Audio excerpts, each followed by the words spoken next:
Assalamualaikum warahmatullahi wabarakatuh. Halo, selamat pagi teman-teman Fakultas Ekonomi Universitas Negeri Jakarta, khususnya mahasiswa dan mahasiswi rumpun ekonomi dan administrasi. Nah, sepertinya sudah banyak nih yang bergabung di breakout room rumpun ekonomi dan administrasi. Namun sebelumnya, perkenalkan nama saya Yuka, mahasiswi Prodi Administrasi Perkantoran Digital, Angkatan 2022, yang akan menjadi moderator pada sesi kali ini. Nah, namun sebelum itu, saya ingin mengingatkan kepada teman-teman semuanya untuk menyalakan kamera dan berpartisipasi selama acara berlangsung ya. Nah, kira-kira udah ada yang tahu belum nih kita mau membahas materi apa? Nah, apabila teman-teman yang sudah tahu, boleh nih remein di kolom chat ya. Nah, pada kesempatan kali ini, kita akan membahas materi yang berkaitan dengan ekonomi dan administrasi sesuai dengan tema kita, yaitu Intersection of Economic and Administration and Education Career. Wah, sesuai banget dong dengan latar belakang kita sebagai anak EA. Dan tentunya materi kita juga akan dibawakan oleh pembicara kita yang sangat keren loh. Nah, boleh nih untuk operator bisa menampilkan terlebih dahulu CV dari pembicara.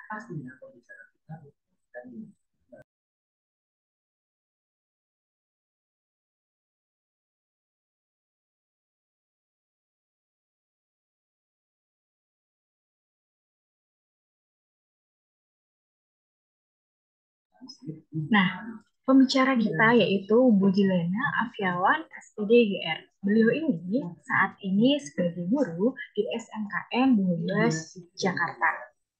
Nah, selain itu, Bu Juliana juga merupakan alumni dari S1 Pendidikan Ekonomi Universitas Negeri Jakarta. Selain itu, beliau juga berpengalaman sebagai financial advisor pada tahun 2016. Kemudian di 2016 hingga 2017, Bu Juliana juga berpengalaman sebagai sarjana mendidik di daerah 3T. Selain itu, beliau juga pernah menjadi guru SMA Universal di tahun 2019 hingga 2020 dan sebagai guru serta wakasek di SMA Yapenda Jakarta pada tahun 2021 hingga 2023 dan hingga sekarang Bu Juliana sebagai guru di SMKN 12 Jakarta. Wah, banyak banget pengalaman dari Bu Juliana. Namun, apakah Bu Juliana sudah ada di Zoom? Kita sapa dulu nih. Selamat pagi, Bu Juliana. Pagi Yuka. Halo teman-teman semua. Kedengeran nggak suara saya? Kedengeran, Bu. Oke. Baik, Bu Juliana, seberapa excited nih, Bu, untuk menyampaikan materi di pagi hari ini? Seberapa excited banget sih. Soalnya mengingatkan saya sendiri bagaimana perjuangan dari zaman kuliah yang tadinya nggak tertarik sama sekali buat jadi guru sampai akhirnya sekarang bisa merasakan lulus jadi P3K ASN DKI Jakarta. Jadi flashback lagi di pengalaman, terus perjuangan, bahagianya, suka dukanya. Jadi inget lagi nih sekarang. Terima kasih buat FEWNJ atas kesempatannya. Alhamdulillah masih bisa dikasih kepercayaan dari kampus tercinta. Karena sejujurnya FEWNJ itu nggak bisa hilang dari ingatan saya. Kan. Dari S1 saya di UNJ, terus kemudian lanjut PPG juga di UNJ, jadi masih membekas banget kenangan sama dosen-dosen dari kuliah sampai kuliah PPG, itu masih berasa banget sampai sekarang. Wah, kenangannya masih sangat banyak ya, Bu. Nah, Betul. karena Bu Julian sudah sangat excited, begitu juga dengan para peserta sekalian, maka tanpa berlama-lama, saya persilakan kepada Bu Juliana untuk menyampaikan materi. Oke, terima kasih Kak atas waktunya.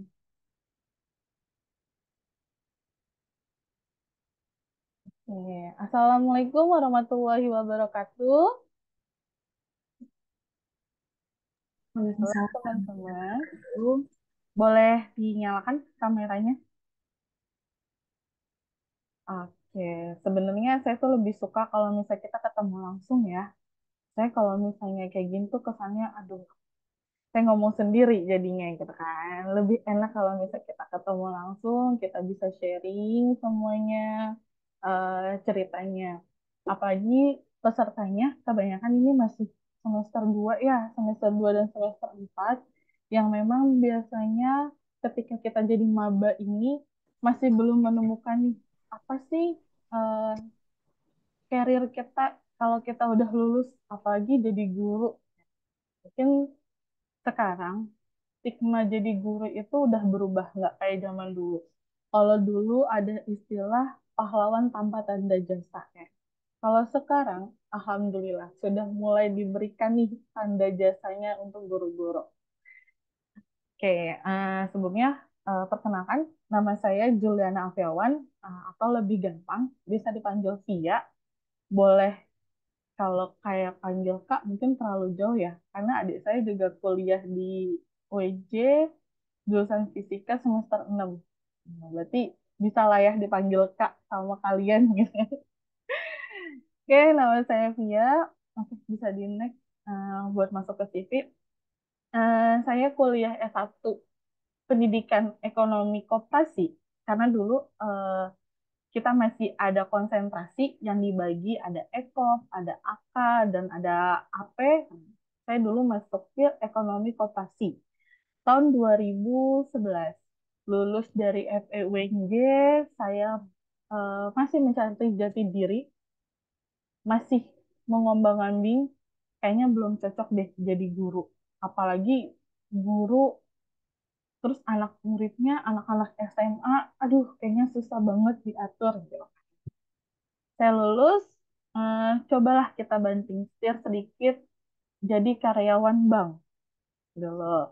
Saya kerja di AXA sebagai financial advisor atau bahasa bahasa kerennya sales gitu kan. Jadi nggak sesuai nih sama background. Lanjut, 2 bulan saya bekerja di bank, ternyata nggak enak nih, nggak sesuai sama jati diri ya kan.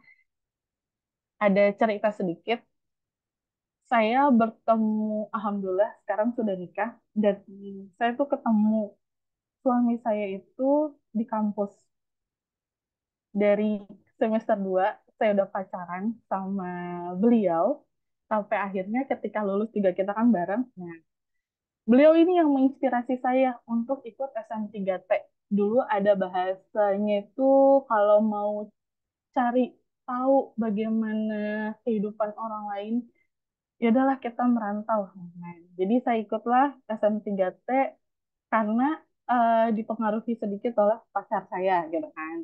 Nah, akhirnya lulus SM3T ini merubah stigma saya. Wah, ternyata jadi guru itu nggak nggak sekecil, nggak sesempit ini loh bayangannya. Walaupun kita kuliah di isi sama materi-materi kependidikan ternyata nggak menggugah hati saya. Tapi pas SM3T inilah menggugah hati saya untuk fix jadi guru. Nah, lanjut SM3T, saya ikut PPG. PPG-nya ini eh, Rajabatan yang emang khusus diberikan kepada mahasiswa SM3T secara gratis. Jadi tahun 2018 saya PPG, ketemu sama Bu Dewi, ketemu sama Pak Parno, ketemu sama Prof. Ari Sabtono, ketemu sama Bu Siti Nurjana, itu masih ketemu saya. Nah, lanjut dari PPG, saya mulailah meniti karir. Jadi emang kalau work experience saya ini kebanyakan di sekolah, kan? Karena dulu itu untuk masuk ke sekolah negeri agak susah, kan? Harus honor. Jadi makanya kenapa pengalaman sekolah saya ini agak banyak, gitu ya. Jangka waktunya setahun sampai akhirnya 2023 bulan Agustus saya resmi diangkat jadi ASN DKI Jakarta Farmasi P3K. Walaupun sekarang agak banting setir ya, yang harusnya saya pendidikan ekonomi, tapi saya ngajarnya malah di akuntansi. Gitu. Jadi emang belok sedikit dari jurusan aslinya. Gitu. Oke, next. Ya sama teman-teman gini. Kita bahas dulu kali ya. Kira-kira apa sih nanti yang bisa kalian atau teman-teman ini coba setelah lulus dari guru dengan gelar sarjana pendidikan, apa sih yang bisa kalian lamar gitu kan? Apa yang bisa kalian lakuin? Yang pasti sih jelas ya kita tenaga pendidik. Tenaga pendidik ini teman-teman bisa jadi guru, bisa jadi dosen kalau misalnya mau lanjut ke S2, atau yang jelas banget sekarang terbuka peluang usahanya itu wirausaha.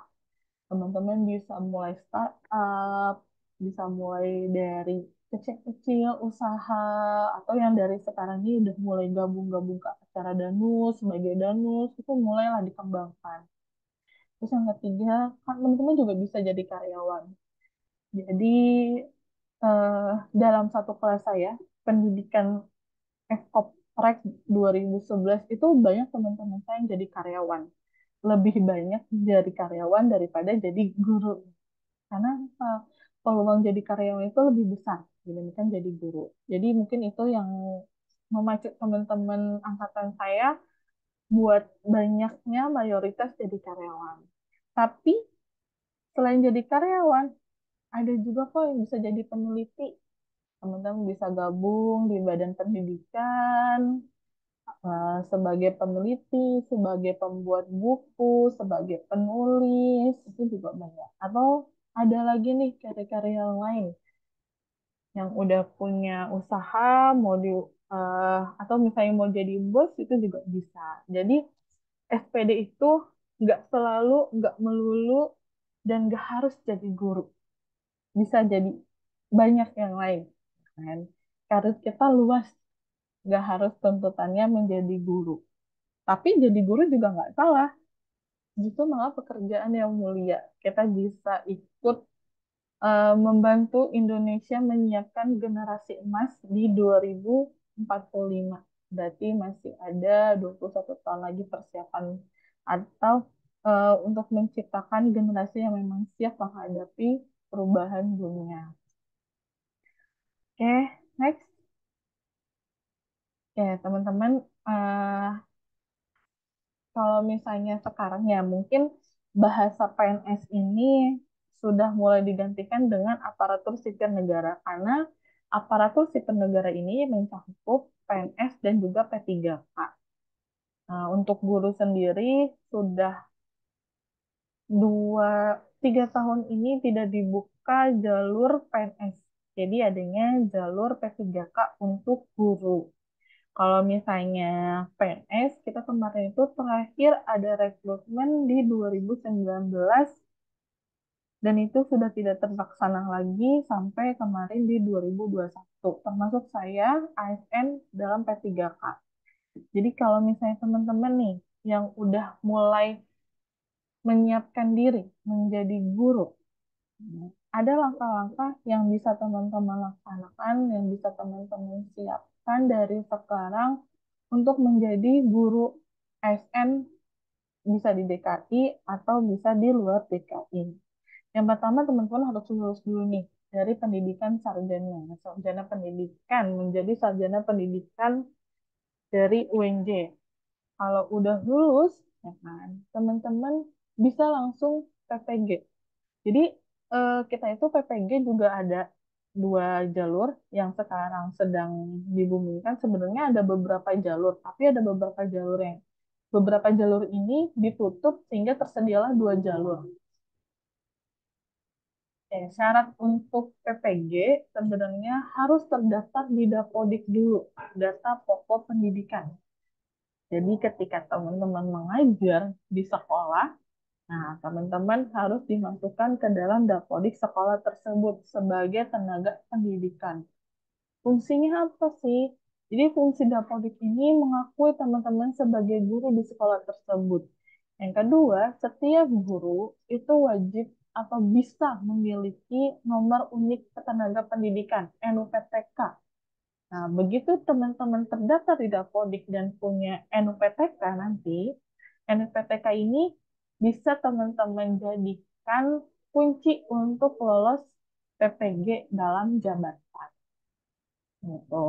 Atau kalau teman-teman sudah terdaftar di Dapodik, ini juga bisa jadi syarat atau kunci untuk tes ASN K3K. Kenapa? Karena kalau guru yang belum terdaftar di Dapodik, dia tidak bisa. Walaupun Dapodik kita terdaftar di sekolah swasta, itu tidak menutup kemungkinan kita jadi ASN. Terakhir itu PPG. Oke, next. Nih, kalau tadi mungkin singkatnya ya cerita bagaimana sih yang bisa teman-teman lakuin untuk menjadi ASN. Nah, kalau saya sendiri sepertinya mempersulit diri karena menambah step lagi gitu kan. Jadi step saya sendiri eh, mungkin bisa jadi tolak ukur buat teman-teman gimana mengambil keputusan ketika sudah lulus menjadi sarjana pendidikan, mau mau menjadi guru atau mau menjadi PNS dengan langkah yang lebih cepat itu bisa. Caranya kalau saya kemarin kan emang agak panjang ketika saya lulus S1 di 2016, saya harus mengabdi dulu di daerah 3T di Kepulauan Anambas selama 1 tahun. Jadi SM3T saya pun saya berasal dari PTK UNJ. Mungkin sekarang dosen dosen FEUNJ yang sudah pensiun tapi masih berhubungan baik dengan saya ada Bu Endang. Dulu beliau ini yang ikut menseleksi saya sampai akhirnya saya lolos di SM3T UNJ. 2 tahun setengah proses dalam menjalani pengabdian dan pendidikan profesi guru itu kita nggak boleh menikah. Jadi ada kontrak yang ditandatangani di atas materai kalau kita siap tidak menikah selama melaksanakan SM3T dan PPG. Ini mungkin menjadi nilai yang harus ditekankan sama pemerintah karena kan selama proses SM3T dan PPG ini kita nggak mengeluarkan biaya satu sen pun. Jadi semua gratis, termasuk PPG. PPG saya ini berbeda dari PPG guru-guru yang sebelumnya. Ada yang di dalam jabatan, ada yang PLPG. Kenapa berbeda? Karena saya dapat asrama. Mungkin teman-teman ada yang tahu kampus BUNJ ya. Nah, kampus B itu kan ada 2 asrama. Ada asrama yang dulu masih warna putih kalau nggak salah, yang depan kantin, sama asrama yang warnanya krem. Nah, kita mahasiswa PPG SM3T ini dikasih asrama di kampus B selama 6 bulan. Plus 6 bulannya lagi kita PPL itu juga bisa di asrama. Jadi selama 1 tahun kita dikasih tempat tinggal gratis, kita makan 3 kali sehari gratis, dapat uang saku, dapat seragam, dapat kegiatan-kegiatan peningkatan kompetensi, contohnya KMD, pelatihan dasar dari pramuka, terus ada acara bela negara, itu semua saya dapatkan di PPG tanpa mengeluarkan biaya 1 sen pun. Kan. Itu saya lulus PPG punya sertifikat pendidik atau Serdik tahun 2018.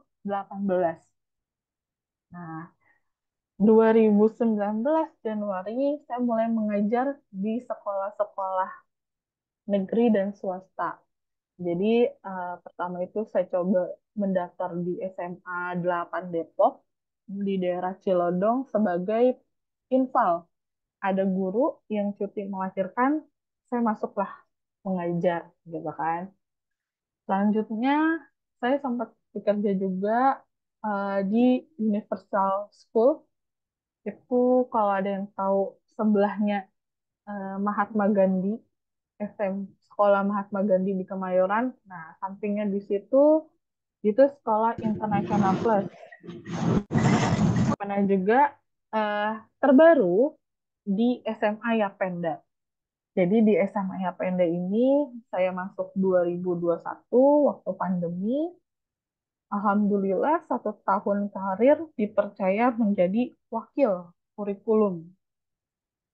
Wakil kurikulum seharusnya 2 tahun dari 2022 sampai 2024, tapi saya minta 1 tahun berhenti karena saya lolos P3K.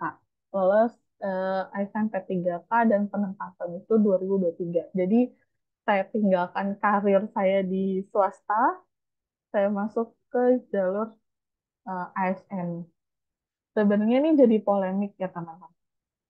Gini, kalau teman-teman mau jadi guru, mungkin eh, zona nyaman kita itu berada di ASN atau PNS. Itu zona nyaman. Kenapa? Karena kita terjamin. Kalau sekarang bukan cuma PNS yang punya dana pensiun, P3K pun punya dana pensiun. Jadi dapat pensiunan ketika kita sudah mencapai usia 60 tahun, kita diberhentikan, nanti kita dapat dana pensiun. Tapi kalau misalnya swasta, itu lebih memacu lagi, ya kan? Karena swasta itu banyak tekanan, banyak pressure. Apalagi di sekolah-sekolah yang bonafit. Contohnya lab school Rawamangun, saya punya teman di sana sebagai tenaga pendidik, guru, ekonomi, sama-sama lulusan PPG UNJ. Nah, terus juga ada teman yang sudah meniti karir di SMA penabur. Nah, itu juga kan. Jadi emang kalau mau menjadi guru, ya kan, jangan cari sekolah yang tanggung-tanggung. Cari sekolah yang bagus, cari sekolah yang bisa menjamin kehidupan kita. Kita nggak mau jadi guru yang cuma mentransfer ilmu, tapi kesejahteraan kita nggak terjamin. Itu jangan mau teman-teman. Karena nggak ada ilmu yang kita dapatkan gratis. Gitu. Sekarang guru itu nggak ada istilahnya pahlawan tanpa tanda jasa. Kenapa? Karena di sekolah negeri pun itu honorer udah nggak ada. Udah nggak bisa kita masuk honorer. Bahkan formasi KKI pun itu kita nggak bisa masuk kalau kita baru daftar. Kalau kita punya link, itu baru kita bisa masuk ke KKI. Jadi emang karir guru ini agak susah ya, gitu kan. Agak susah dan agak tersembunyi. Gitu. Tidak seperti karir di perusahaan swasta, gitu kan, yang emang terbuka nih untuk umum. Gitu. Tapi kalau karir guru ini memang susah-susah gampang. Gitu. Gampang kalau kita punya celahnya. Oke, next. Oke, kita masuk ya ke PPG. Saat ini PPG yang dirancanakan sama pemerintah yang dibuka jalurnya ini ada dua. Yang satu prajabatan, artinya teman-teman belum terdaftar sebagai guru. Yang kedua dalam jabatan, artinya teman-teman ini sudah terdaftar sebagai guru. Bedanya gimana? Kalau prajabatan mayoritas dilaksanakan setiap LPTK, termasuk UNJ juga sudah buka ya PPG. UNJ atau beberapa kampus swasta juga sudah buka formasi untuk jurusan PPG. Rata-rata itu prajabatan. Prajabatan artinya teman-teman lulus S1 langsung lanjut ke PPG. Kalau sudah lanjut PPG, teman-teman artinya punya sertifikat pendidik, sertifikat ajaib yang nanti ketika teman-teman mau daftar P3K guru atau PNS guru, itu bisa teman-teman pakai. Mendapat nilai sempurna dalam dalam tes kompetensi pedagogiknya. Oh. Dan memang PPG ini berat. Beratnya kenapa? Eh, Kita full digodok dalam waktu 6 bulan kalau untuk prajabatan, tapi kalau untuk dalam jabatan 3 bulan, karena nanti 3 bulan ini kita PKL di sekolah asal kalau untuk dalam jabatan. Jadi kita benar-benar memperdalam ilmu guru, kompetensi guru, baik dari pedagogik, dari profesional, sosialnya, itu benar-benar diperdalam dalam PPG ini. Makanya ada istilah kalau misalnya guru itu profesional ketika memiliki sertifikat pendidik. Nah, sertifikat pendidik ini juga bisa kita pakai teman-teman untuk dapat tunjangan tambahan atau dana sertifikasi. Dibayar. Kalau teman-teman sebagai guru swasta, itu nominalnya 1,5 juta per bulan, di luar tunjangan lain. Tapi kalau misalnya teman-teman sebagai ASN atau PNS, 1 kali gaji. Kalau misalnya gajinya 3 juta, berarti 3 juta dikali 12 itu yang kalian dapatkan dalam waktu 1 tahun. Tapi harus nangis dulu dalam proses PPG. Karena PPG itu baik seleksinya juga susah, apalagi yang dalam jabatannya. Kita harus nunggu dulu nih dari akun kita, dari aplikasi SIM PKB kita, kita harus tunggu, harus tes dulu, habis itu dapat antrian. Nah, kalau mau yang gampang, kalian harus langsung aja ikut prajabatan setelah lulus S1. Begitu dapat sertifikat pendidik, langsung daftar ASN atau P3K. Lowongannya dibuka, daftar, dapat nilai sempurna, lulus, keluarlah nanti dana sertifikasinya. Gitu. Jadi, eh, sertifikat pendidik ini salah satu apresiasi dari pemerintah kepada guru-guru yang dirasa sudah profesional dalam menjalankan pendidikannya. Nah, tapi eh, kalau sekarang dengan prajabatan itu kan mayoritas berbayar ya. Nah, kalau yang memang mau yang gratis ya ada di dalam jabatan. Walaupun kuliahnya ini Zoom dari pagi sampai sore, tapi jangka waktu dalam jabatan ini lebih singkat daripada prajabatan. Karena kalau dalam jabatan, teman-teman berarti diundang dari SIM PKB, dari aplikasi gurunya, diundang. Nah, teman-teman dinyatakan layak mengikuti PPG. Makanya waktunya ini lebih sedikit jangka waktunya. Tapi tugas-tugasnya pun menumpuk. Eh, yang saya rasakan dalam proses PPG selama 1 tahun berjalan itu, kita benar-benar diajarkan, ditambah lagi ilmunya, baik dalam ilmu kependidikan maupun ilmu ekonominya. Karena dosen-dosen PPG saya pun dosen-dosen S1 saya, karena saya sama-sama di UNJ kan. Dosen dosen PPG saya itu ada Bu Siti Nurjana, itu master dari ekonominya. Ada Pak Diki, ada Pak Suparno, yang memang termasuk Bu Dewi. Itu memang benar-benar semua dosen-dosen terbaik FEUNJ diarahkan untuk mengajar PPG. Kita selama 1 bulan harus menyelesaikan satu administrasi tingkatan. Karena kan kalau saya itu pendidikan ekonomi berarti kita kan difokuskan di SMA ya.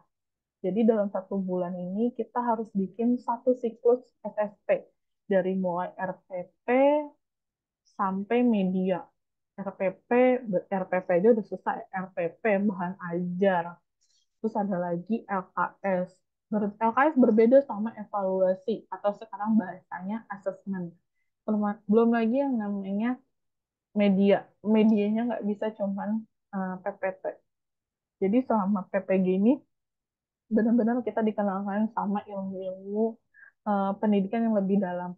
Dan di PPG inilah eh, kepercayaan diri saya itu pas menjadi guru lebih matang. Jadi waktu S1 mungkin terisi 20%. Ya kan. Nah, setelah SM3T nambah 40%. Tapi pas di PPG 100% langsung, wah. Kan.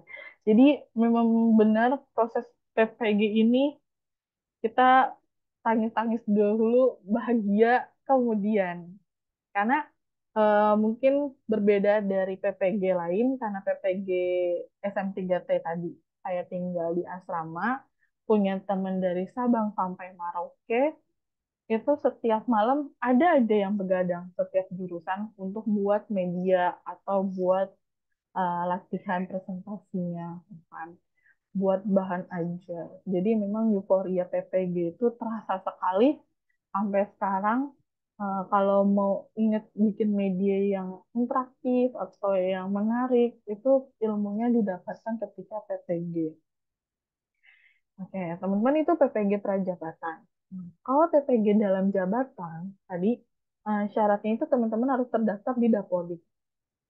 Plus mempunyai nomor unik sebagai tenaga pendidikan atau tenaga non-kependidikan. Namanya NUPTK. Nah, agak susah nih. Kenapa? Karena NUPTK bisa teman-teman dapatkan ketika teman-teman sudah mengajar di sekolah minimal 2 tahun untuk guru swasta.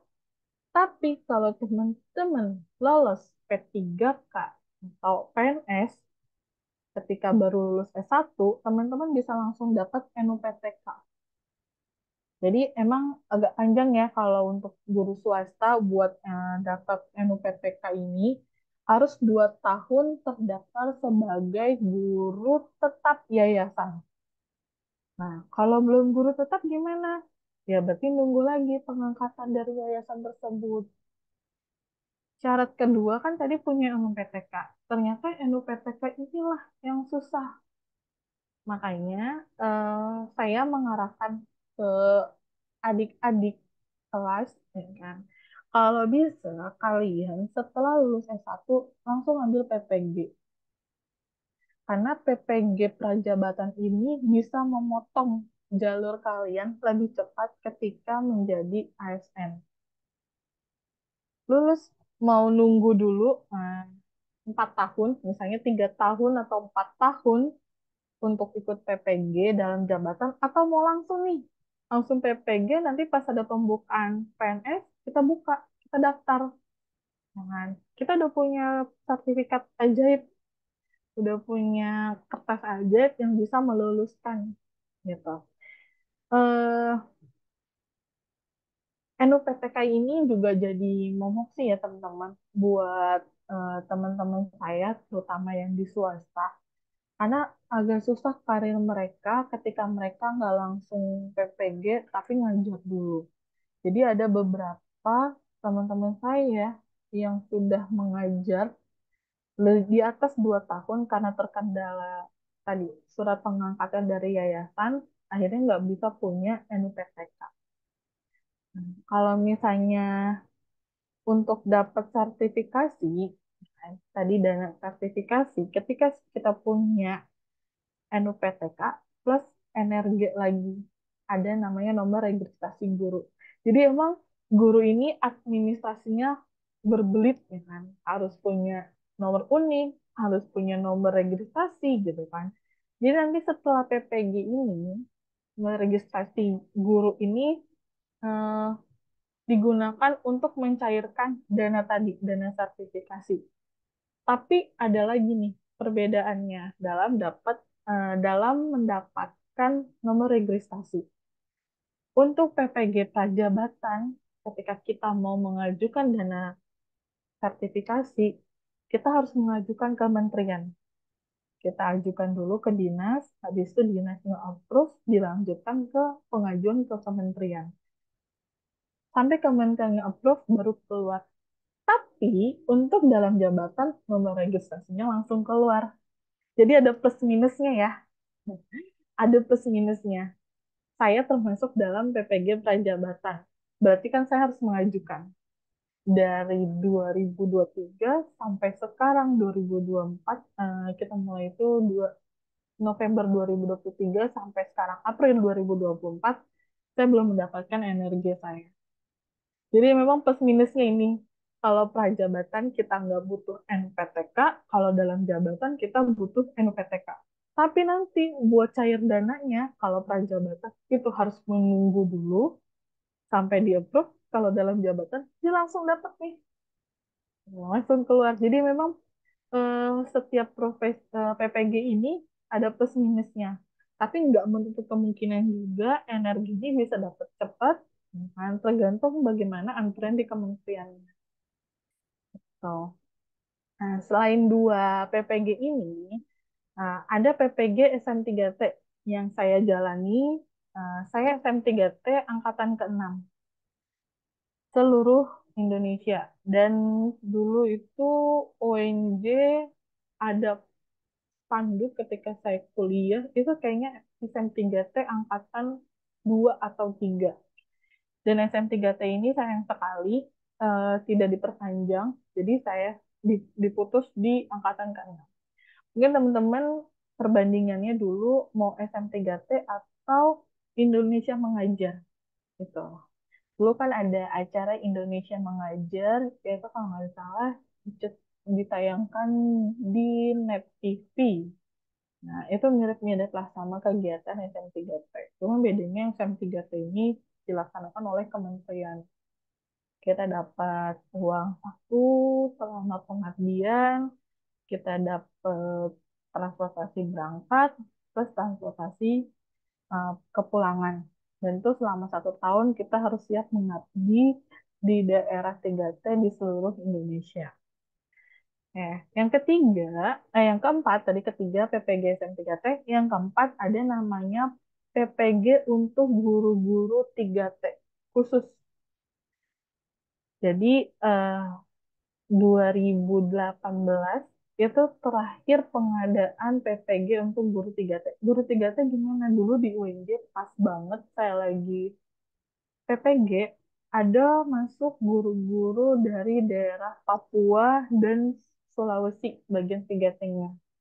Jadi mereka sengaja didatangkan untuk mengikuti PPG, kuliah, sampai akhirnya tes dan dinyatakan lulus.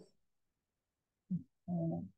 Nah, tapi PPG yang ketiga dan keempat sekarang itu sudah tidak dilaksanakan lagi. Jadi jalur PPG ini yang bisa teman-teman pertimbangkan untuk ikut dan mendapatkan gelar guru profesional itu ada prajabatan dan dalam jabatan. Nanti di sertifikat pendidiknya ada gelar tambahan. Seperti gelar saya kan SPDGR. Nah, GR ini saya dapatkan karena setelah menyelesaikan pendidikan guru, program profesi guru. Jadi ada tambahan di belakangnya itu GR. Jadi nggak sia-sia kuliahnya, ada tambahannya lagi gelarnya. Oke, boleh next. Nah, ini ya teman-teman ya, mungkin nanti bisa teman-teman pertimbangkan atau pelajari lagi nih. Kan sekarang ketika guru PNS itu sudah ada tidak ada pembukaan dari 2019 terakhir.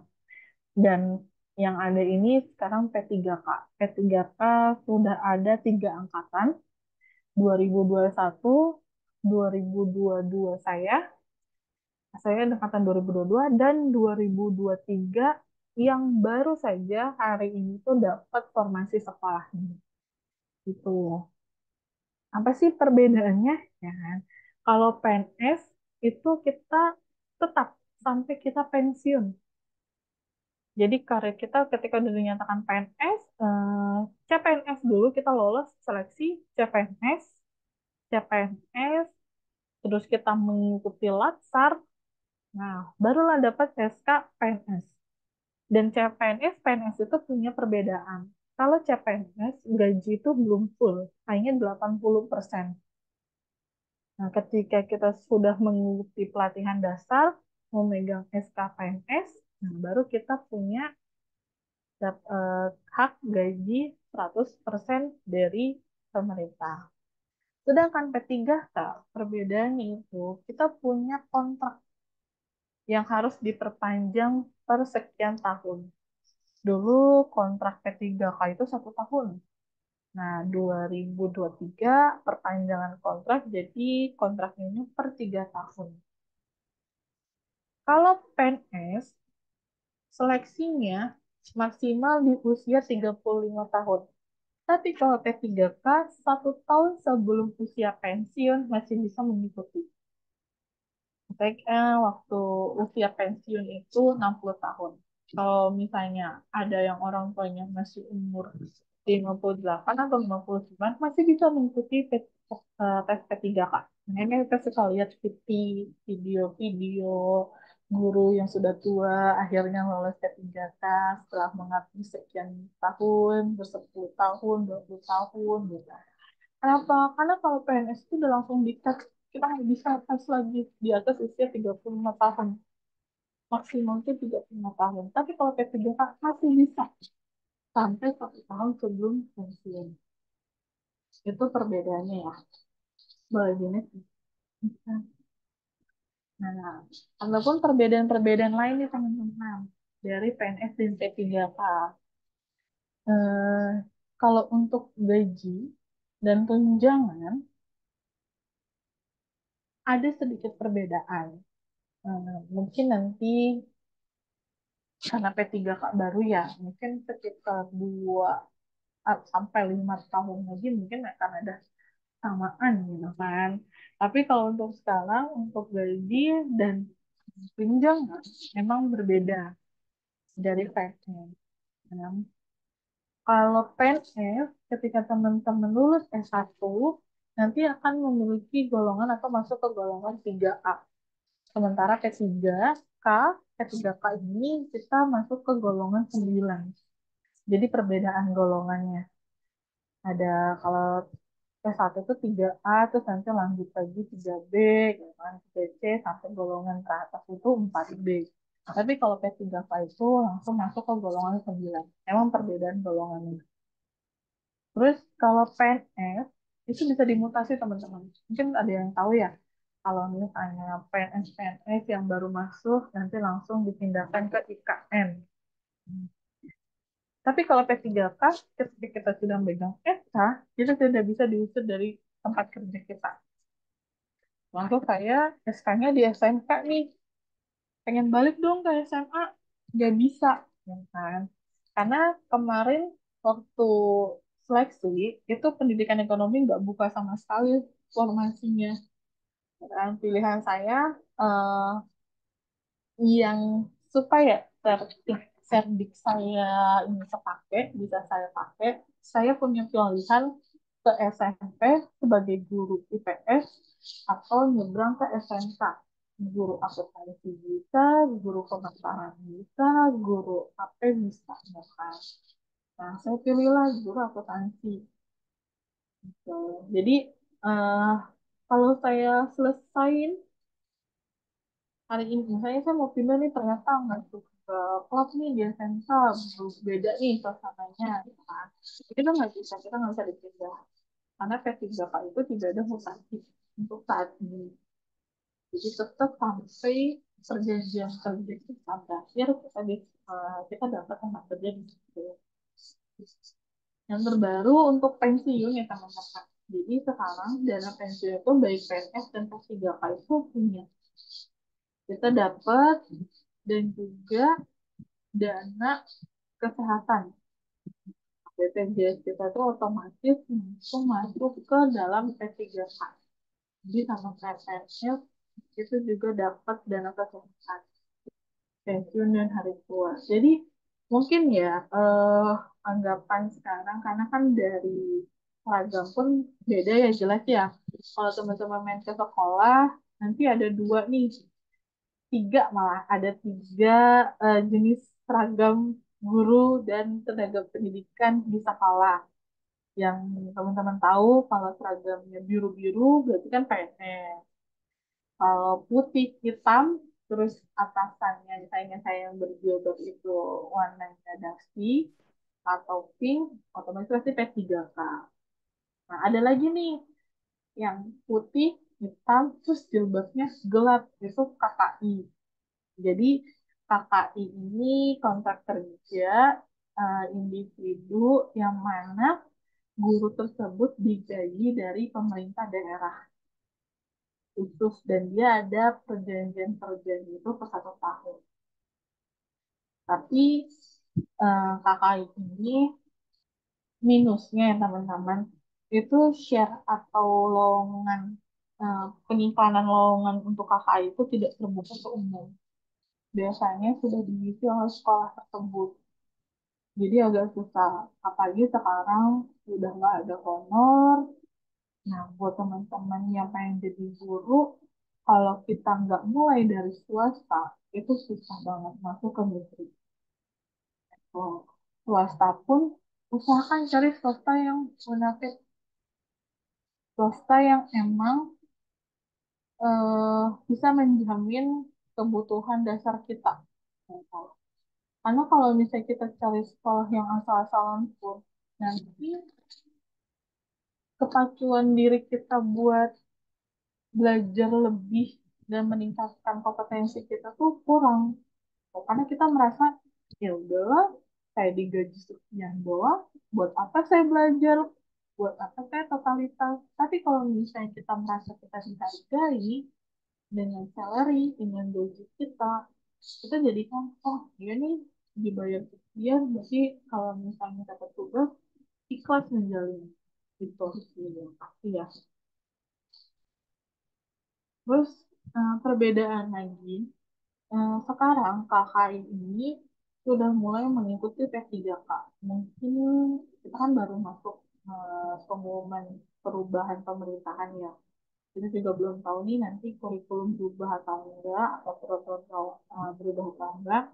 Tapi memang setelah 3 tahun tidak ada pengangkatan PNS yang adanya P3K dan akhirnya KKI menyamai P3K dari seragam, maka saya sih mengarahkan untuk ini kalau mau terbuka tesnya, teslah ketika tes P3K dulu ketika selesai S1.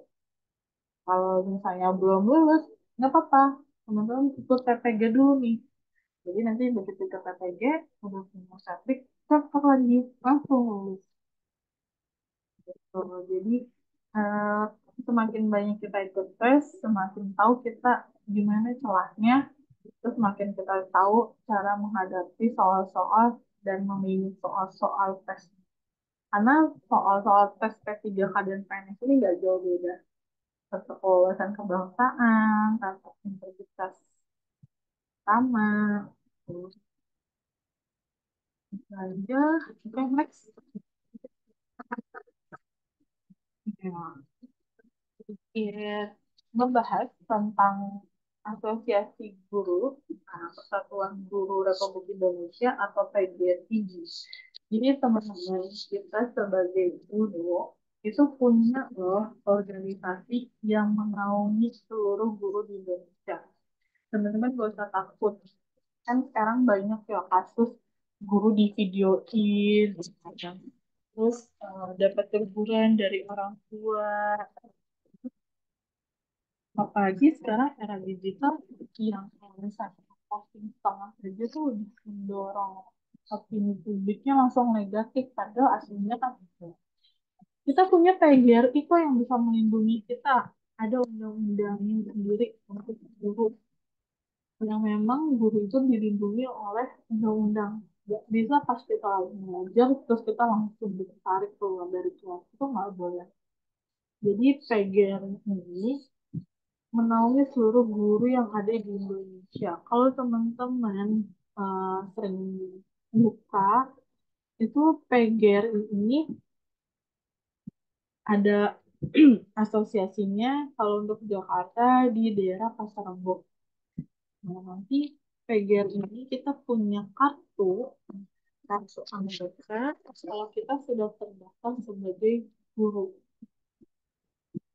Dan PGRI pun sebenarnya mengupayakan kesejahteraan guru untuk guru swasta. Jadi kalau di Jakarta, untuk guru swasta yang sudah menjadi anggota PGRI itu diusahakan ada mendapatkan dana hibah.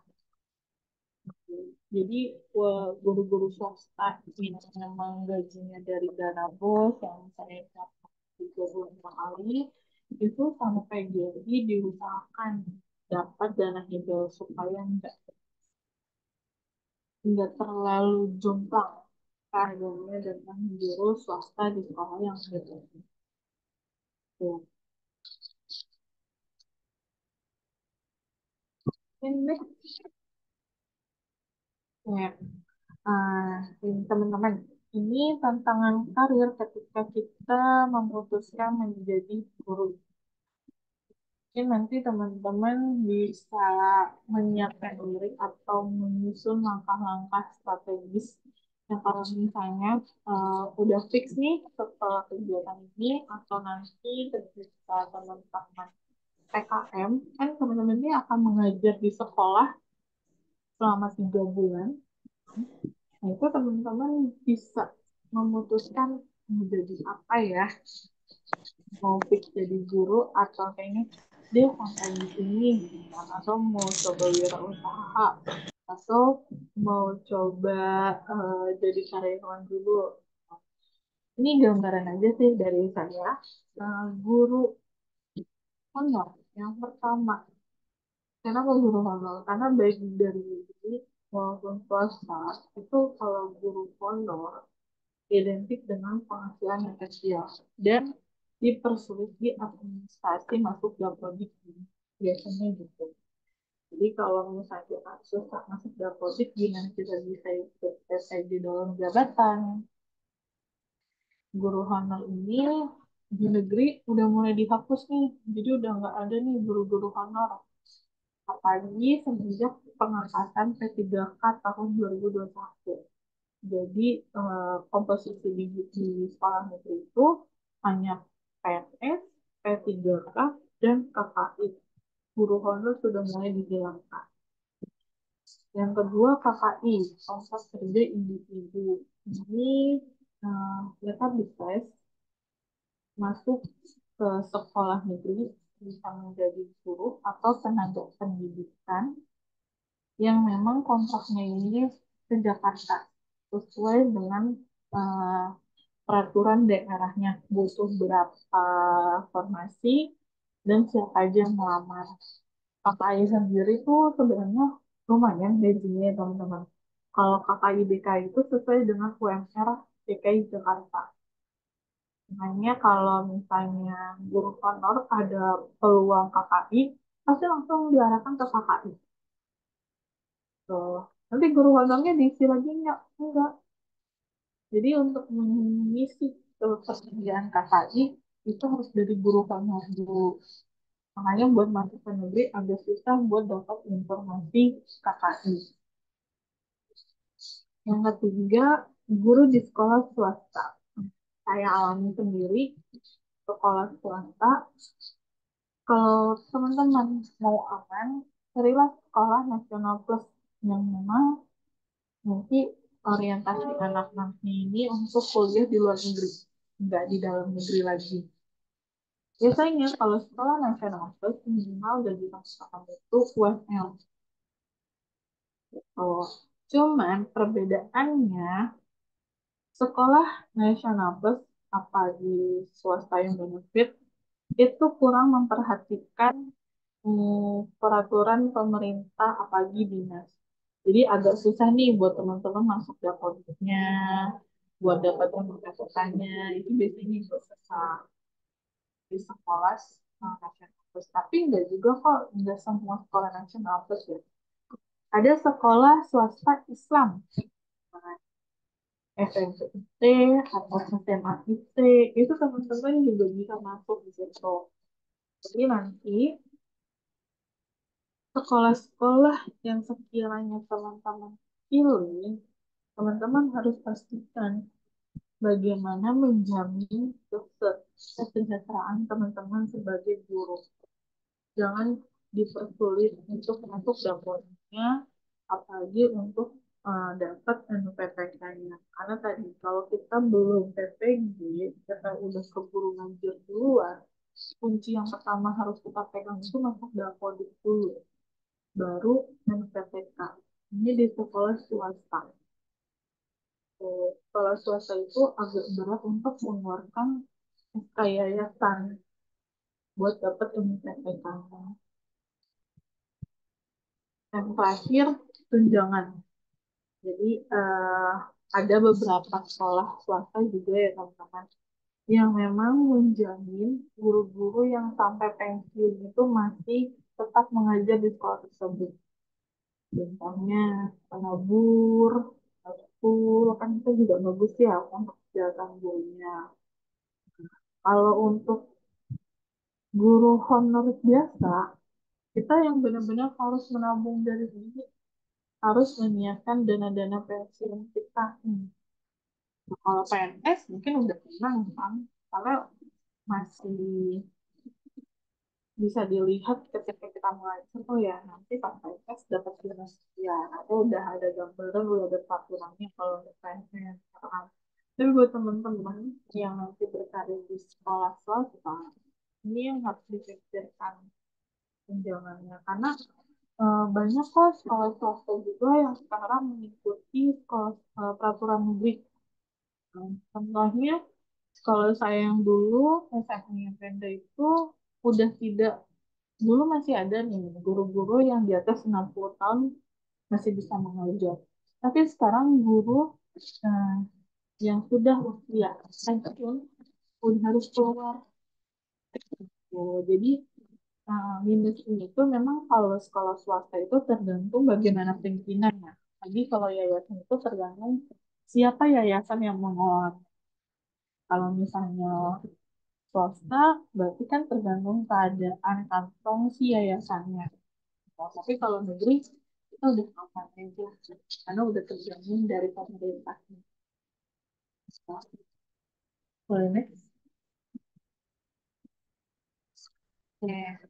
Teman-teman ini ada tupoksi guru yang sekarang memang jadi pusat perhatian, apalagi kita kan lagi menjalankan kurikulum merdeka.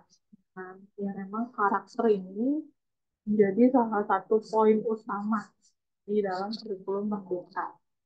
Kita belum tahu nih ya nanti kurikulum akan berubah. Pasti isunya akan berubah ya jadi kurikulum nasional. Tapi karena belum diresmikan, jadi kita masih pakai dulu nih kurikulum merdeka sampai akhir tahun ajaran nanti atau bisa setahun kemudian mungkin nanti kurikulum nasional akan diberlakukan 2025-2026. Oh. Jadi sedikit gambaran tentang tupoksi guru yang memang sekarang ini harus diperhatikan benar-benar karena perubahan dari study center ke teacher center itu kan emang susah juga ya. Guru itu bukan sebagai pendidik yang memberikan materi A sampai Z di sekolah. Jadi nanti kalau teman-teman PKM, teman-teman latih lah itu. Eh, udah serahkan aja ke siswanya. Siswanya mau kayak gimana. Dan sekarang di kurikulum Merdeka itu tidak ada istilah siswa tidak lulus CP, capaian pembelajaran. Dan setiap siswa itu bisa disesuaikan tujuan pembelajarannya dan capaiannya. Jadi nggak ada istilah anak yang tinggal gitu. Ada, bisa tertinggal kelas, bisa tidak lulus, tapi kategorinya harus berat. Karena sekarang semua itu berpusat ke siswa. Gurunya yang harus menyesuaikan siswa, bukan siswa lagi menyesuaikan guru. Oke, yang pertama, kita harus identifikasi dulu nih potensi siswa. Jadi nanti sebelum teman-teman masuk kelas, memulai pembelajaran, teman-teman harus menyiapkan yang namanya asesmen. Asesmen itu bisa dalam bentuk diagnostik, wawancara, atau angka. Gunanya apa? Untuk mengetahui kesiapan siswa. Misalnya, teman-teman masuk ke sekolah yang emang berbasis IT. Kita harus tahu nih, berapa siswa yang punya laptop, berapa siswa yang punya paket data mencukupi, kan? Berapa siswa yang emang laptopnya itu sharing sama anggota keluarga lainnya. Nah, kita harus tahu dulu dari mana tahunya? Dari asesmen tersebut. Jadi kita buat angket, kita wawancara, siswa dan orang tua yang mengisi, baru kita bisa rumuskan nih. Nanti pembelajarannya akan memakai metode seperti apa. Yang kedua, pembelajarannya ini terpersonalisasi. Oh, berarti apalagi kalau misalnya sekolah negeri itu ada siswa inklusi. kita nggak bisa nih menyamakan tujuan pembelajaran kita ke mereka. Bahkan untuk spellingnya, penguatan profil belajar Pancasila, anak inklusi itu dibedakan. Untuk SMK ada PKL ya kan, PKL anak-anak inklusi itu berbeda dengan anak yang lain. Bagaimana cara kita menentukan yang kita harus kita berarti kalau anak inklusi proyeknya nanti cukup buat video sendiri aja, nggak usah video kelompok yang terlalu susah. Atau untuk anak inklusi videonya cuma mengenalkan bahan-bahan pembuatan masakan aja gitu. Jadi gimana caranya tujuan pembelajaran kita ini tetap tercapai tanpa membeda-bedakan anak-anak. Yang ketiga, pembelajaran itu harus aktif. Kita nggak bisa lagi ngeliat anak dengan dengerin kita ngobrol, nah, dengerin kita ngomong, ngejelasin A sampai Z itu nggak bisa. Jadi nanti kita yang harus nyiapin media. Medianya mau pakai apa? Video. Oke, kayak video. Nanti asesmennya untuk asesmen hariannya kita pakai quizzes. Berarti kan kita yang harus aktif nih menyiapkan. Anak-anaknya nanti setiap satu minggu, setiap 2 minggu sekali harus presentasi. Boleh. Anak-anak itu semua tugasnya berbasis project. Boleh. Tapi kalau misalnya ekonomi itu paling gampang. Pasar, simulasi pasar. Terus misalnya ada materi dagangan internasional, simulasi perdagangan internasional seperti apa. Ada materi pajak, observasi ke kantor pajak terkait materi PPh dan PBB. Bisa dibuat debat, bisa. Jadi kita setiap minggu itu usahakan tugasnya ini berbeda. Dan yang mendukung anak ini supaya aktif. Cari bahan, observasi, keluar. Gak cuma dalam gak cuma media mereka, sumber mereka itu dari HP atau dari bisa. Apalagi kan sekarang buku itu nggak ada ya. Kalau dari negeri itu nggak menyiapkan buku teks. Jadi mereka yang benar-benar harus searching sendiri, mereka yang benar-benar harus cari sendiri. Terus mereka itu diusahakan jarang menulis. Kalau lebih bagus apalagi kalau yang emang ada anak yang kinestetik, memang harus bergerak mencari sumber informasi, ya udah kita harus mengingatkan gimana anak yang belajar kinestetik, anak yang belajar audio, anak yang belajar visual, anak yang belajar audio visual, kita harus mengingatkan semuanya. Oke, yang selanjutnya kita harus mendorong kreativitas dan inovasi. Nah, ini paling gampang dan ini sebenarnya meringankan tugas guru. Karena kalau anak-anak zaman sekarang apalagi ya kan yang udah hidup dalam era digital dan akses internet serba mudah, mereka tuh lebih kreatif bisa daripada guru-gurunya. Kayak kasih tugas. Saya bisa kok ketika saya mengajar siklus akuntansi, saya suruh mereka buat presentasi. Udah cari informasi sendiri buat presentasinya, buat soalnya. Boleh nanti soalnya itu dikasih ke teman-teman, teman-temannya suruh jawab. Oh, mereka semangat. Kapan lagi mereka bisa ngasih soal ke teman-temannya gitu kan. Kan biasanya kalau misalnya akuntansi itu cukup mendengarkan dari guru, mendengarkan penyampaian materi dari guru. Jadi kita bisa rubah nih buat teman-teman yang jurusan akuntansi, itu bisa dirubah buat kelompok. Jadi kelompok satu materinya tentang jurnal umum, kelompok kedua materinya tentang buku besar, kelompok ketiga materinya tentang neraca saldo atau AJP, gampang AJP. Nanti kelompok keempat materinya tentang tata kerja, kelompok lima tentang laporan keuangan. Udah, suruh mereka nanti dalam 2 minggu sekali mereka nanti presentasi. Selesai siklus jurnal umum, lanjut ke buku besar. Mereka ngasih soal sendiri, mungkin mereka ngerjain bareng-bareng. Mereka semakin kreatif tuh, mungkin mencari soalnya malah semakin gampang. Gitu. Selanjutnya, kita ini sebagai fasilitator dalam pembentukan karakter dan etika. Ini tertuang dalam profil penguatan pelajar Pancasila atau P5. Jadi nanti mereka ini cuma belajar di kelas. Jadi setiap semester harus ada beberapa tema yang mereka buatlah projectnya. Mungkin udah pernah denger ya, kolaborasi P5 ada yang dari kearifan lokal temanya, ada yang dari hidup berkelanjutan, gitu. Dan setiap tingkatan ini beda-beda jumlah temanya. Kalau SMP, SMA 7 tema. Nah, untuk SMK sendiri itu ada 8 tema. Nanti temanya ini ada yang berkaitan kalau SMK ada kebetulan. Jadi sesuai mereka kan, memang kalau SMP ini disiapkan untuk masuk ke dunia kerja. Jadi nanti ada temanya tentang kebekerjaan. Nah, di P5 ini juga ada nilai-nilai yang harus ditanamkan.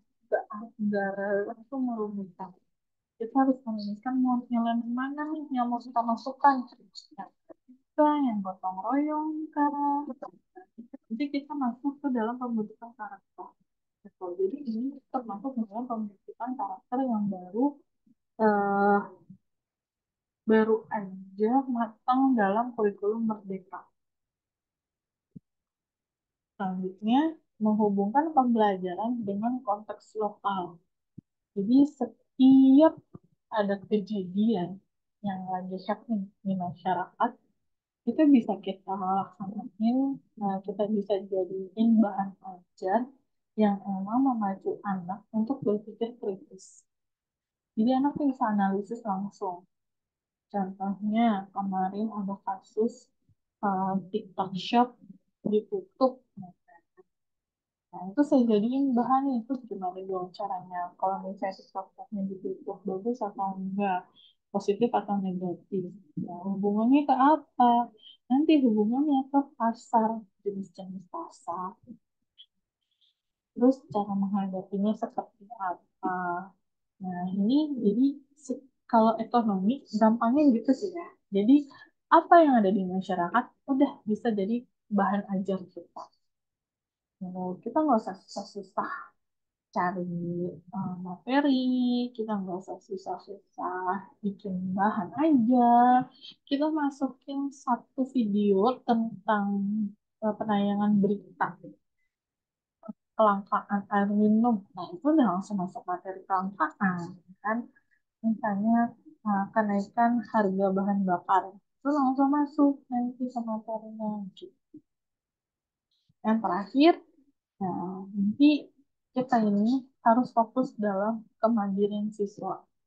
Jadi nilai siswa ini yang memang menunjukkan nilai prosesnya, bukan cuma nilai asesmennya. Tapi dari proses, dari awal mereka masuk kelas sampai nanti akhir dalam penilaian gitu.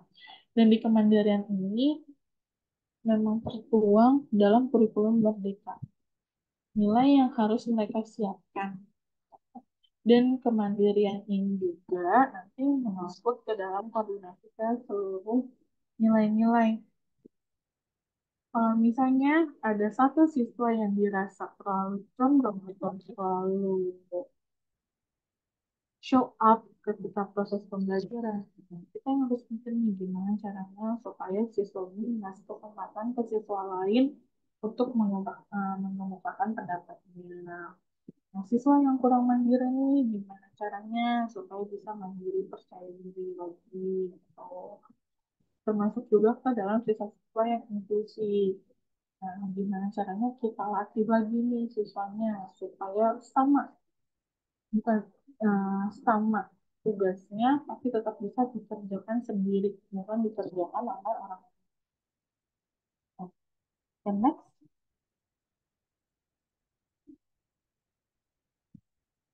ya ada terakhir ya ada lagi nih.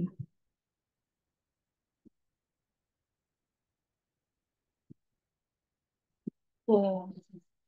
Oke, ini tambahan aja sebenarnya dari saya ya teman-teman ya.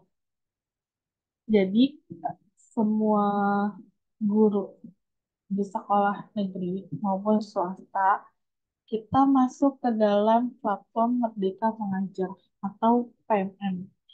Mungkin 2 bulan. Dari Januari sampai Februari, kalau teman-teman main Instagram atau main TikTok, ada konten yang emang beban kerja guru itu semakin banyak karena ada PMM gitu kan.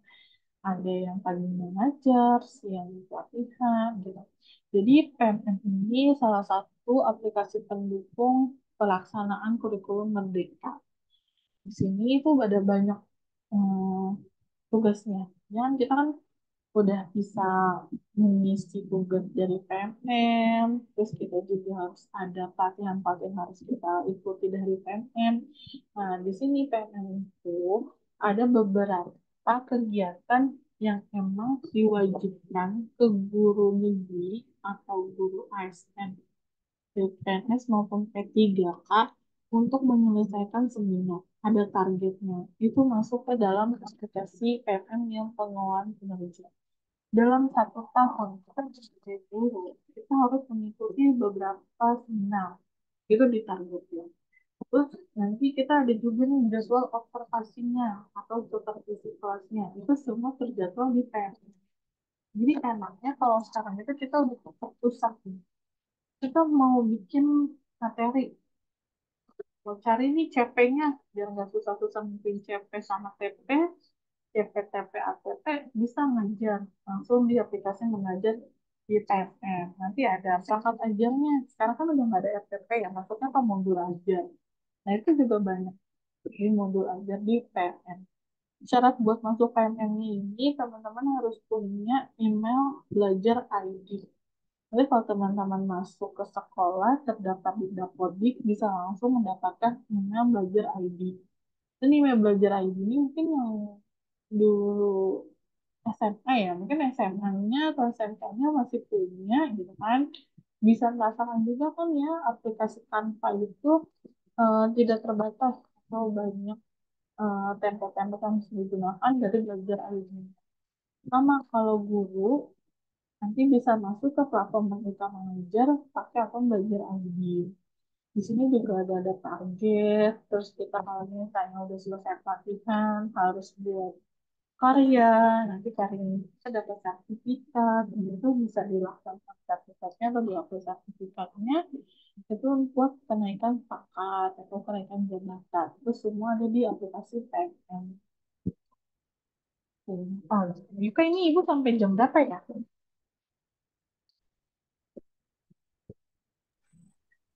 Sampai jam 10.35 juga bisa. Hmm, Ini kalau dari ibu materi segitu aja kali ya.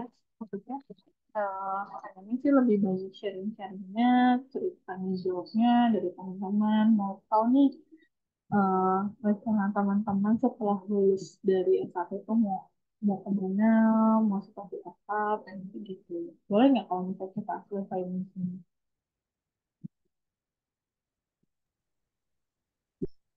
Ya, baik Ibu. Mungkin terima kasih pada Bu Juliana yang sudah memaparkan materi yang sangat-sangat insightful dan sesuai dengan tema kita kali ini mengenai intersection of economics and administration and education career. Dan Hmm. mungkin apabila teman-teman sekalian ada pertanyaan atau sesuatu yang ingin ditanyakan kepada Bu Juliana, boleh ya Bu untuk ditanyakan. Bisa raise hand maupun bisa menggunakan fitur chat yang tersedia. Dan teman-teman sekalian bisa sebutkan nama, prodi, dan angkatan untuk bertanya.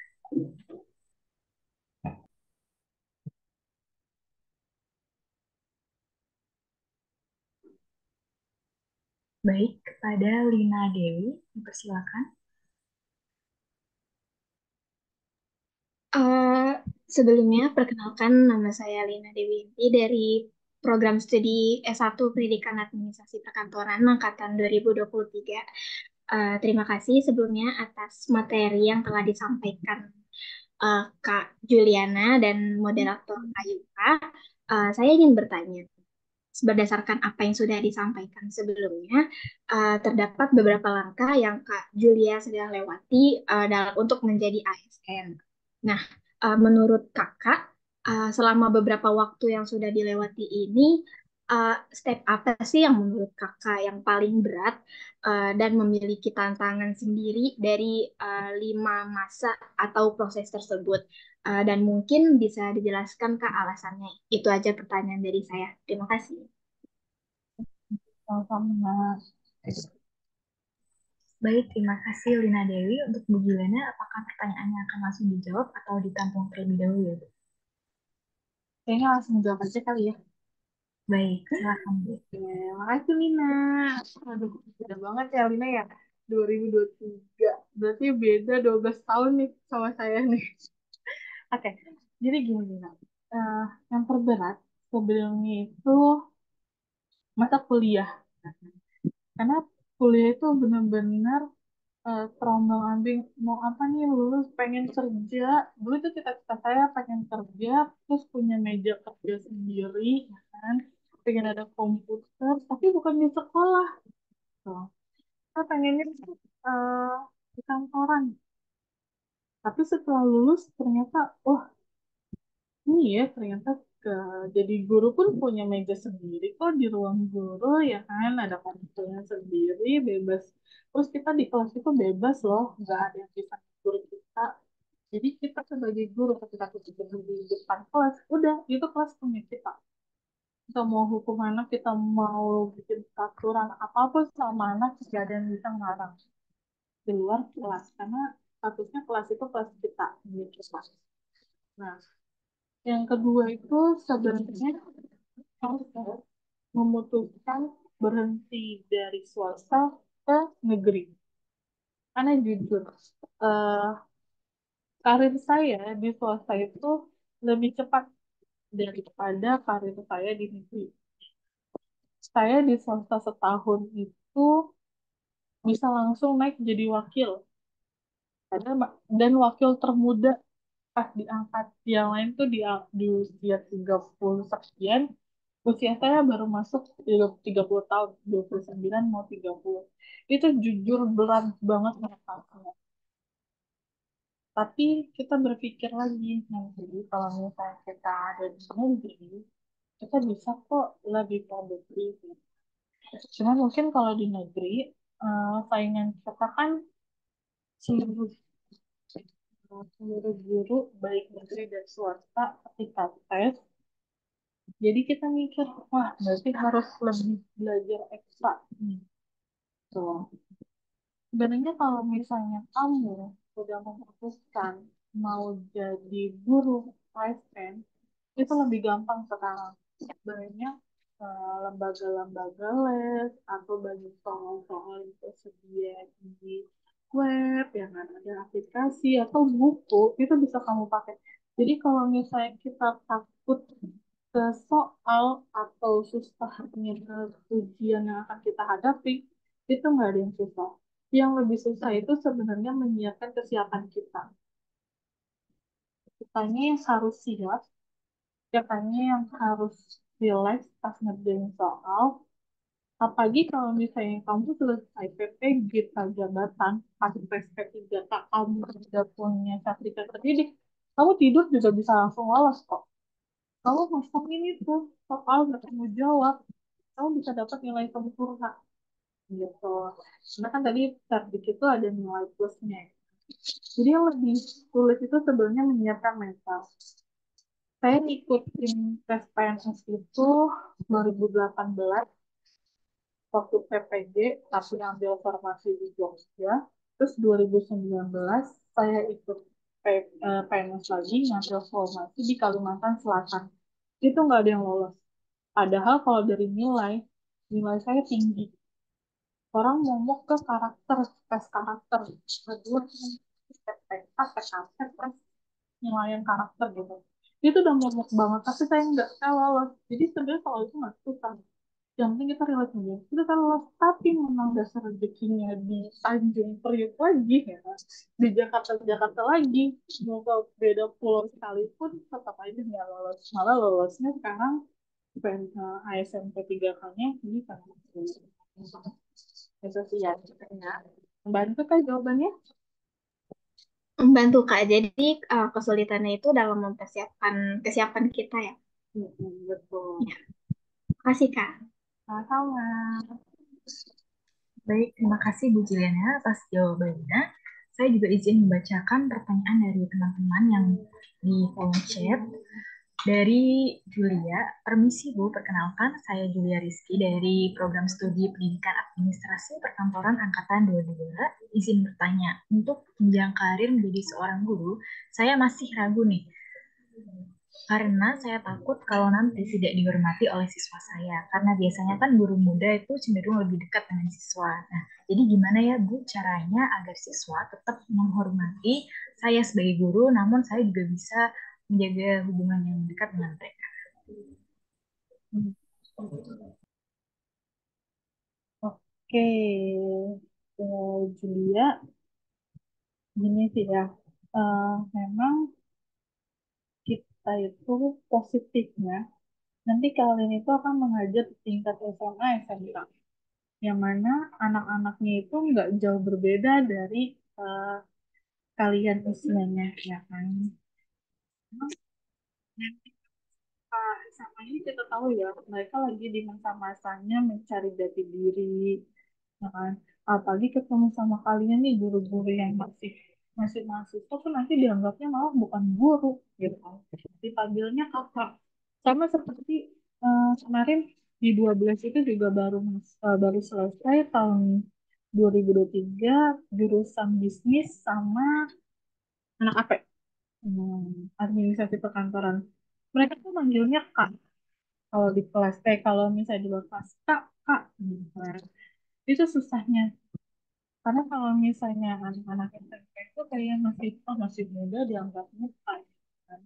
Padahal ketika kita berdiri di kelas, kita masuk ke kelas, kita masuk ke sekolah, itu udah nggak bisa dipanggil Kak lagi. Harus dipanggil Ibu atau Bapak. Walaupun usianya cuma beda 2 tahun atau 3 tahun.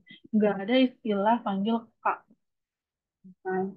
Nah, caranya yang biasanya saya terapkan di kelas, itu saya masih PKL atau pas PPG, itu saya mengatur intonasi nada saya.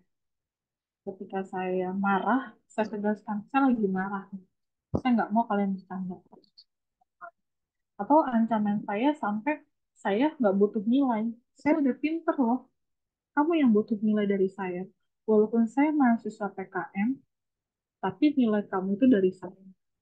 Itu yang bahkan saya sering ucapkan gitu. Kalau misalnya lagi di kelas yang emang baru-baru.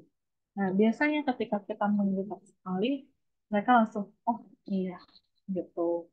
Nanti masalah kalian lagi itu yang bisa yang biasanya kalian hadapi, anak yang terlalu mempersulit dirinya. Misalnya, ya nggak mau ngerjain tugas, dia mempersulit diri dia sendiri. Itu udah tugas udah wajib dia kerjain, udah wajib dia kumpulin kita, walaupun kita sebagai guru PKM yang magang doang di situ, ya kan? Gimana caranya? Oke, saya kasih waktu 1 minggu. Kalau nggak selesai, saya kasih surat-surat kamu dari kamu apa adanya. Gitu. Dan ini mereka nggak menjauh kok. Mereka nggak akan menjauh walaupun kamu bersikap tegas, galak, atau bahasa mereka nggak akan menjauh. Karena mereka tahu kamu lakukan ini demi kebaikan. Dan itu udah saya praktek sendiri ke kelas ketika anak-anak PKM nih, kalian yang selesai PKM, kelas dibalikin ke saya, itu saya cek lagi. Ternyata enggak anak-anak nggak menganggap kamu terlalu keras atau terlalu reward. Kan mereka sekarang bahasanya tuh banyak banget ya, apalah gitu kan. Jadi eh, walaupun kamu tegas, tapi kamu kesannya nggak bisa. Dan itu justru malah mengikat hubungan kalian sebagai guru dan siswa di sekolah.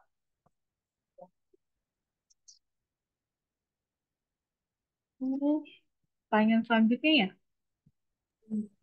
Baik, terima kasih Bu Juliana dan Julia atas pertanyaannya. Untuk pertanyaan yang selanjutnya ini ada dari Nabila dari PAP Angkatan 22. Terima kasih ke atas sharingnya tadi. Saya ingin bertanya, tadi sependengaran saya ketika kakak melewati proses menjadi ASN, itu kakak banyak menceritakan apa hal yang enaknya. Nah, tapi ada nggak sih kak saat dimana kakak itu merasa jenuh dan pengen berhentiin aja nih prosesnya? Itu dari diri kakak sendiri. Nah, bagaimana sih cara mengatasinya biar jadi penyemangat buat kita juga nih calon lulusan SPD? Iya, terima kasih. Terima kasih ya Nabila ya. Proses ASN enak nih. Ya, karena emang proses ASN itu enak gitu kan. Jadi sebenarnya titik kejenuhan saya itu saat ini. Proses ketika saya berubah dari guru swasta, apalagi dulu wakil ya, setiap hari ada kegiatan, ada pekerjaan, tiba-tiba menjadi ASN yang memang beban kerjanya, beban ajarnya itu dibatasi oleh pemerintah, gitu kan. Saya tuh merasa jenuh, wah kok kerjanya cepet sekali selesainya, habis ngajar selesai, nggak ada kegiatan lagi, gitu kan. Justru saya tuh merasa berat, gitu kan. Berat itu ketika saya tidak lolos KMS, tes KMS itu waktu 2019. Karena satu provinsi Kalimantan Selatan yang punya dua sertifikat pendidik itu, yang punya sertifikat pendidik itu hanya dua orang. Dan dua-duanya berada di sekolah yang sama, gitu. Pilihan saya itu, saya harus mundur. Kalau saya nggak lanjut tes, ya kan, saya bakal di blacklist. Tapi kalau misalnya saya tes pun percuma, karena saya pasti nggak akan lolos. Karena sertifikat sakti saya ini nggak bisa dipakai. Nah, karena kita ada di satu sekolah yang sama, dan nilai itu cuma beda 1 poin. Jadi itu dilemanya sih. Jadi kita penting banget, kita perlu tahu juga sih siapa aja yang jadi lawan kita. Dulu di P3K ini, saya masuk berlima akuntansi. Dari lima, empat punya sertifikat pendidik. Dan saya masuk di nomor ketiga. Jadi punya sertifikat pendidik ini pun nggak menjamin kita lulus langsung masuk ya kan. Kita harus pintar-pintar cari strategi. Kalau waktu 2019 saya pilih sekolah yang lain, mungkin sekarang saya udah jadi ASN. Udah jadi PNS ASN di Kalimantan Selatan, bukan di DKI Jakarta. Tapi karena kesalahan saya, ternyata saya satu sekolah dengan guru yang punya cerdik juga, makanya saya gagal jatuh. Eh, itu yang pengen saya, tapi resikonya kemarin itu kalau saya berhenti, saya nggak ikut selanjutnya, aku akan dibesut dan nggak akan bisa daftar ke 3K sekarang. Jadi saya putuskan waktu itu balik dari Kalimantan Tengah ke DKI Jakarta. Di DKI itu cuma buat tes, ada tesnya itu cuma 1 jam, karena saya tahu saya nggak akan lulus, saya selesai aja semuanya. Itu udah kayak udah males lagi lah, tes lagi gitu kan. Cuman memikirkan positif dan negatifnya guru swasta dan guru negeri, yang pasti kita lebih memilih guru negeri. Lagi sekarang P3K itu peraturannya sedang dibuat, udah mulai banyak perluasan karir, nggak cuma jadi guru, mulai bisa diangkat jadi kepala sekolah juga. Nah, itulah yang menunjukkan saya buat, oke lah kita lanjut lagi deh tes P3K. Karena pasti tes P3K itu posisi saya benar-benar baru masuk ke SMA swasta yang memang mengakui keberadaan saya. Saya baru masuk, tapi saya nggak dianggap kenal sebagai guru lulusan baru, ya. Karena udah kenal dengan lingkungan pekerjaan apa, seperti apa, jadi saya punya kebiasaan sendiri buat masuk ke sekolah itu. Dan ini pengalaman yang memang pembelajaran itu saya dapat waktu PPG.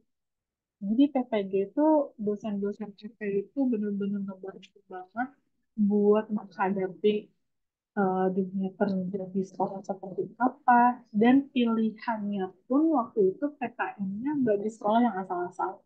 Jadi dulu eh, PKN PPG UNJ itu pilihan sekolahnya di lab school 21, SMA lab school, SMA 21, SMA 77, SMA 68. Yang memang pada tahun 2018 itu sekolah-sekolah favorit semua. Dan itu benar-benar menyiapkan diri kita masuk ke lingkungan kerja sekolah yang beragam isinya. Jadi makanya eh, proses ini nanti kalian pas selesai S1 itu sudah 50% terisi ilmu dan pengalamannya, nah pasti PPG bisa banget. Itu sih soal dari saya ya. Baik, karena sayang juga ya Bu kalau nggak diteruskan. Baik, Betul. semoga jawabannya bisa terjawab ya Nabila. Dan kita next ke pertanyaan yang selanjutnya dari Anissa Sari. Terima kasih Bu atas materi dan sharing pengalamannya. Perkenalkan saya Anissa Sari dari PAP 22. Saya ingin bertanya nih, dari pengalaman Ibu, apakah ada sertifikat lain yang memang bisa menunjang seorang agar lebih mudah menjadi ASN? Oke, terima kasih Anissa Sari. Kalau sertifikat, mungkin kalau misalnya kamu masuk ke ASN jalur kumlot, nah, bisa tuh dipakai yang sertifikatnya kumlot. Ya kan? Terus ada yang jalur prestasi. Kamu punya prestasi di tingkat nasional, itu bisa masuk. Tapi ini terjadi itu ketika 2019. Jadi ada pembukaan PNS yang beberapa jalur kumlot, terus prestasi, putra putri Papua, sama terakhir itu disabilitas. Terakhir kan umum ya, jadi ada 5 umum. Contohnya gini, kita harus cari tahu dulu nih. Kalau misalnya kalian IPK-nya sudah kumlot, kita cari dulu mana sih kira-kira sekolah atau lowongan posisi yang saingannya itu nggak terlalu banyak. Kamu bisa jadi sekolah yang kita anggap sepi, ternyata banyak loh saingan gitu kan.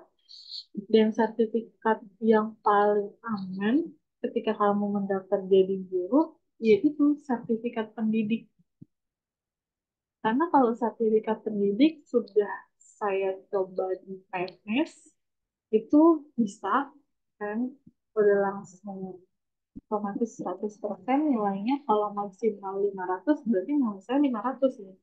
Terus pas di P3 kemarin pun sama, nilai saya maksimal 300, ya udah saya nilainya 300 gitu. Tapi kalau misalnya PNS mau jalur yang lain, mungkin bisa kamu kumpulkan dari sekarang. Nanti kalau kamu mau buka, nanti kita ternyata dibuka jalur kumlot, ya berarti kamu harus menunjukkan IPK-nya yang besar.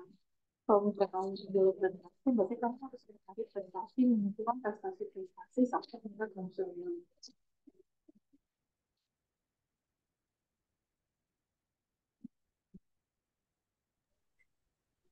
Baik, apakah sudah terjawab Anissa? Mungkin karena keterbatasan waktu, ini ada pertanyaan terakhir ya Bu dari Siva Ani. Nah, Siva Ani kebetulan dari Prodi Administrasi Perkantoran Digital angkatan 2023, berarti masih semester 2. Nah, ini izin bertanya, sekarang ini kan terjadi perubahan besar-besaran yang disebabkan oleh inovasi teknologi dan perubahan lingkungan yang signifikan.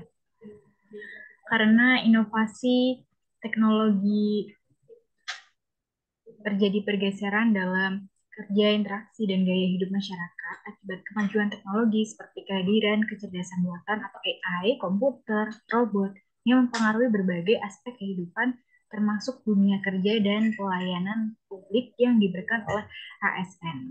Nah, sebenarnya bagaimana ASN dapat menjadi lebih efektif dalam menghadapi era disrupsi ini? Oke, Thank you ya buat pertanyaannya. Siapa Siva ya? Oke, Siva. Eh, Gini Siva, kita menganggapnya AI ini sebagai salah satu bantuan yang diciptakan oleh orang lain untuk kita. Karena sejujurnya ya, kalau misalnya AI termasuk ChatGPT itu mempermudah sih. Kalau misalnya guru, kita tuh bisa bikin soal pakai ChatGPT, ya kan? Langsung ketahuan deh tuh soal-soalnya. Atau kalau misalnya kita punya tugas nih, kita buat anak memberikan tugas anak itu dalam bentuk uraian atau esai. Nah, kita bisa tahu nih, ini fokusnya dengan mana kalau gitu. Termasuk juga ada program dari pemerintah namanya Pembatik. Jadi guru yang memang menyiapkan pembelajaran ini berbasis TIK. Jadi semuanya memakai komputer, bahkan robotik, udah digital, gitu kan. Dan bahkan sampai absensinya pun mereka buat sedemikian rupa pakai aplikasi. Jadi kalau saya sendiri merasakan sangat terbantu. Kalau untuk kinerja, contohnya kinerja. Sekarang udah ada aplikasi platform Merdeka Mengajar. Kita mau cari media ajar yang udah dibuat teman-teman se-Indonesia ada di situ. Dengan kita ATM, amati, tiru, modifikasi. Nah, kita sesuaikan soalnya lagi, kita sesuaikan kondisi. Jadi, eh, dan emang kan ini sesuatu kondisi yang nggak bisa kita hindari ya. Tinggal gimana kita menyiapkan diri kita sekaligus melatih kemampuan kita di teknologi ini biar lebih gampang. Karena kalau posisi guru itu nggak akan bisa tergantikan oleh robot manapun. Ada nih kemarin, misalnya waktu zaman pandemi, kan banyak bimbel-bimbel online. Tapi kan tetap aja, sosok guru tetap diperlukan. Jadi, eh, tinggal gimana kita sebagai individu seorang pendidik yang harus menyiapkan dan membantu anak-anak supaya teknologi ini dikerjakan dan dihadapi dengan positif. Jangan sampai malah terjadi pergeseran ke arah yang lain. Gitu.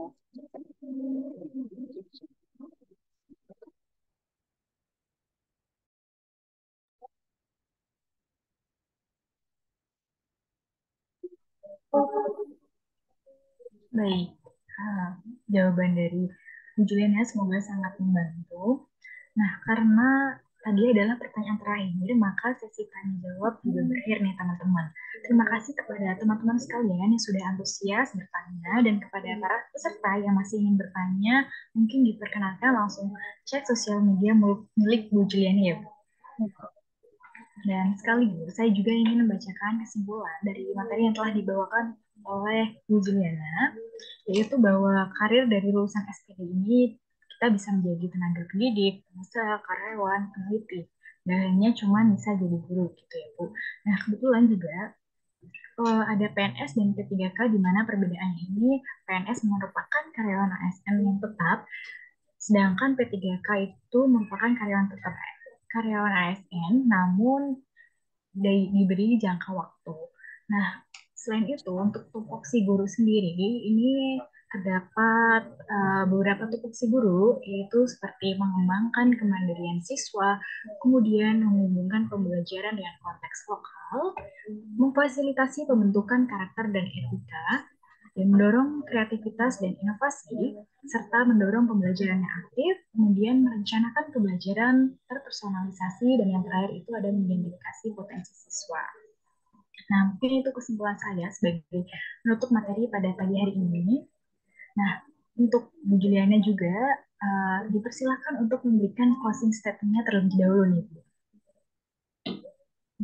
Oke, terima kasih Pak.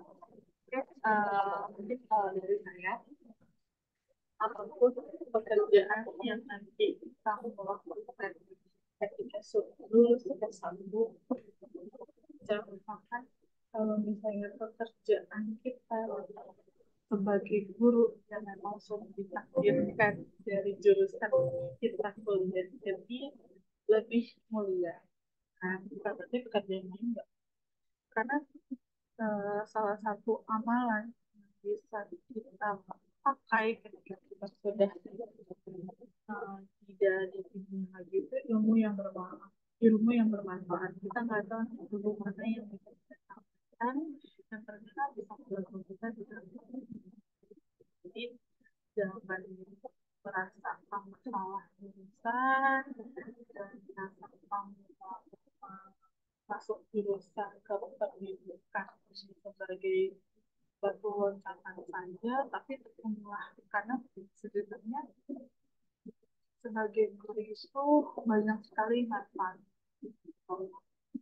Dan salah satu pekerjaan yang paling aman dan menyenangkan adalah sebagai guru. Dan itu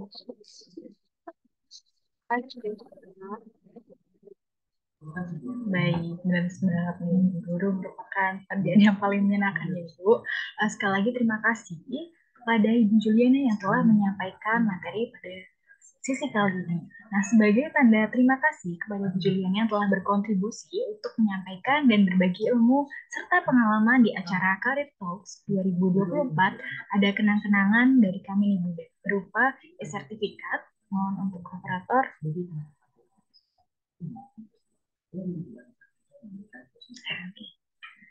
Nah, boleh nih Bu, kita dokumentasi terlebih dahulu. namanya kayak gini, tapi namanya salah ya? Ya Bu. Namanya salah. Gimana dong?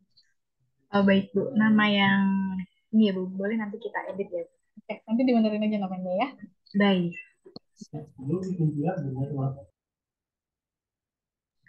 Baik, boleh di dokumentasi terlebih dahulu ya Bu. Saya hitung 1, 2, 3. 1, 2, 3.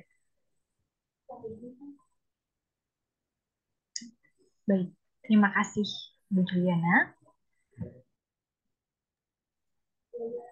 Nah, untuk acara yang selanjutnya, apabila Bu Juliana memiliki agenda lainnya, dipersilakan untuk keluar dari room Zoom. Namun, jika berkenan kembali ke main room, kami persilakan Bu. Sekali lagi, terima kasih kepada Bu Juliana. Mohon maaf apabila dari tim kami ada kesalahan, nantinya akan diperbaiki terlebih dahulu. Saya akhiri. Wassalamualaikum warahmatullahi wabarakatuh. Terima kasih, Bu. Waalaikumsalam warahmatullahi wabarakatuh. Terima kasih semuanya. Baik, untuk teman-teman sekalian, karena sesi breakout room telah berakhir, selanjutnya diharapkan kepada teman-teman sekalian yang berada di breakout room EA dapat kembali ke main room untuk mengikuti rangkaian acara yang selanjutnya.